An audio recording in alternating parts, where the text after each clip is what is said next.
出嚟同大家分享下內地同香港嘅退休生活。臨退休，我哋淨係諗兩地嘅生活有啲乜嘢分別先？嗱，呢排我就好體驗到啦，因為我哋香港睇波咧就係要俾錢嘅，咁但係我哋作為普通市民咧，我哋係冇可能好似內地咁樣係國家支持國企去到買咗個轉播權，所以我哋睇波咧就比較麻煩，要上去華強北度買個嗰啲電視盒仔啊咁樣去到睇，咁啊內地咧就好好嘅，任何嘅大型賽事、體育活動、奧運啊嗰啲都係免費，大家可以睇到。開個 CCTV5就已經可以睇到㗎啦。係啦，冇錯啊！嗱呢個咧就係我哋即係唔好話退休啊，係任何人都可以享受到嘅一樣國家福利。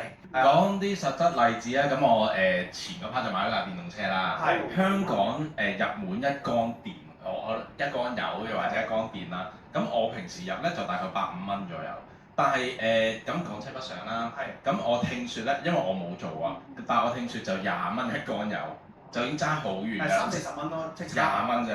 哇！20蚊啊！即係入滿電。入滿電啊！20蚊啊！係啊，就已經搞掂㗎啦，所以個差距都爭好遠。但係阿小明買咗電動車咧，嗱喺呢度咁樣，大家人才仔仔我先講啦，我覺得咧佢就做咗。你都傻傻仔嘅，點解咧？同一款車，佢嗰架比亞迪嚟嘅，咁喺香港買咧接近20萬，咁喺大陸買咧佢嗰個款咧其實唔使10萬㗎係，都配10萬咯，係啊，即係同一樣嘢，你會發現咧喺大陸嘅生活成本咧，咦真係平過喺香港嘅嗰個生活成本喎。嗱呢個咧就係好多人。佢會考慮上去大陸生活嘅原因啊！我哋咧又講完啲幾實在嘅 case， 不如大家又嚟一啲福利咯，好唔好啊？咁啊嚟到呢個環節咧，我哋就會有一個咧抽台獎嘅，好唔好啊？噔噔噔！留意住自己嗰張紙，2號2號，恭喜晒！喺7月12號。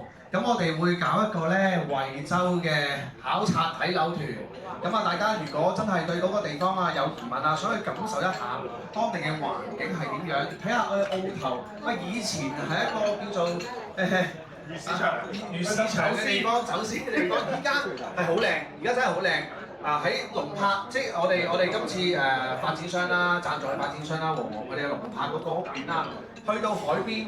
即係幾分鐘嘅啫，咁啊睇下嗰個一個地方佢生活環境係點樣。咁我哋12號咧就會由香港出發啊，由沙田有呢個和黃提供嘅巴士，就直接去到樓盤，咁再大家來回即日來回翻嚟香港沙田。咁咧當中咧亦都會咧和黃會請我哋食餐飯嘅喺嗰度，同埋考察埋佢個屋苑。